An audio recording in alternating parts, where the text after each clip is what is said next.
colectiva a personas y bienes y requiere una... Pero desde el punto de vista de progresión del incendio es sencillo porque... Cada any se fa un simulacre, enguany fem aquest aquí a Mallorca, en aquesta zona d'Alcúdia, i el que hem observat primer és la importància de la coordinació entre les diferents administracions,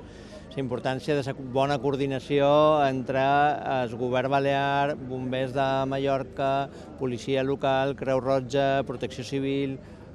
i en aquest cas la unitat militar d'emergència. El simulacre és un simulacre de nivell 2, és a dir, que hi ha no només un tema forestal o de perill d'incendi, sinó que també se posa en perill les persones i per això se fa aquesta coordinació més general.